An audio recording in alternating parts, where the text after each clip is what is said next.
నమస్తే సో ఈ రోజు మైండ్ క్రాఫ్ట్ లో ఏం చేద్దామంటారు? ఈ రోజు మైండ్ క్రాఫ్ట్ ఆడుకో, కాకపోతే నిన్ను కొన్ని క్వశ్చన్స్ అడుగుతా. రోజు నువ్వు మైండ్ క్రాఫ్ట్ ఆడుతావు కదా, ఆ మైండ్ క్రాఫ్ట్ గురించి కొన్ని క్వశ్చన్స్ అడుగుతా, నువ్వు వాటికి ఆన్సర్ చేయరా నీకు దమ్ము ఉంటే? ఓకే, అడగరా అయితే. ఫస్ట్ క్వశ్చన్ మైండ్ క్రాఫ్ట్ గురించి చెప్పు. మైండ్ క్రాఫ్ట్ అనే గేమ్ ఒక చిన్న డెవలపర్ క్రియేట్ చేసింది. అతనే మార్కస్ పర్సన్.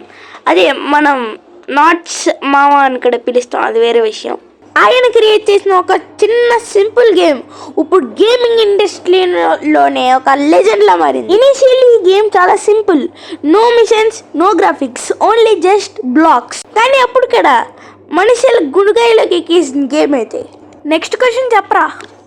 నెక్స్ట్ క్వశ్చన్ వచ్చేసి మైండ్ క్రాఫ్ట్ ఆ గేమ్ కి గ్రోత్ ఎలా స్టార్ట్ అయింది? రే, నీకు మా మైండ్ క్రాఫ్ట్ గ్రోత్ ఎలా వెళ్ళిందో తెలుసా? స్లోగా స్నేల్ లాగా వెళ్ళదు. మైండ్ క్రాఫ్ట్ గ్రోత్ అయితే ఒక TNT పేలినట్టు ఎక్స్ప్లోజివ్ గా వెళ్ళింది. రే, నీకు ఇంకోటి చెప్పనా? కొంతమంది యూట్యూబర్స్ లైక్ ప్యూడిఫై, కెప్టెన్ స్పార్క్లెస్ లాంటి వాళ్ళు మైండ్ క్రాఫ్ట్ ఆడి మిలియన్స్ లో వ్యూస్ తెచ్చుకున్నారు.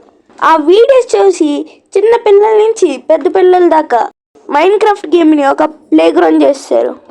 నెక్స్ట్ క్వశ్చన్, మరి మైండ్ క్రాఫ్ట్ అన్ని ఏజ్ గ్రూప్స్ కి ఎందుకు నచ్చింది? ఎందుకంటే మైండ్ క్రాఫ్ట్ లో క్రియేటివిటీ ఉంటుంది, ఫ్రీడమ్ ఉంటుంది, అండ్ ఫ్రెండ్స్ తో ఎండ్లెస్ గా ఆడుకోవచ్చు. ఇంకా మినీ గేమ్స్ అని పెట్టి ఒక ఎండ్లెస్ ఫన్ ఇచ్చారు అన్నమాట. మీరు ఫస్ట్ బేస్ ఎప్పుడు బిల్డ్ చేశారు గైస్? అండ్ 2014లో మైండ్ క్రాఫ్ట్ ని మైక్రోసాఫ్ట్ 2.5 బిలియన్ కి కొనేసింది. అప్పటి నుంచి మన మైండ్ క్రాఫ్ట్ లో అయితే అప్డేట్స్, ఆర్టెక్స్, గ్రాఫిక్స్, మోడ్స్ రావడం మొదలయ్యాయి. సో ఇలా ఒక చిన్న గేమ్ ఒక పెద్ద ఎంపైర్ లాగా బిల్డ్ అయ్యింది. ఇప్పుడేమో గ్లోబల్లీ చాలా పాపులర్ అయింది. సో ఈ క్వశ్చన్ అయితే మీరు మైండ్ క్రాఫ్ట్ ఆడడం ఎప్పటి నుంచి స్టార్ట్ చేశారు? కామెంట్స్లో చెప్పు బ్రో. సో లైక్ చేసి, షేర్ చేసి, సబ్స్క్రైబ్ చేయండి. సో నెక్స్ట్ వీడియోలో కలుస్తాం. Peace out.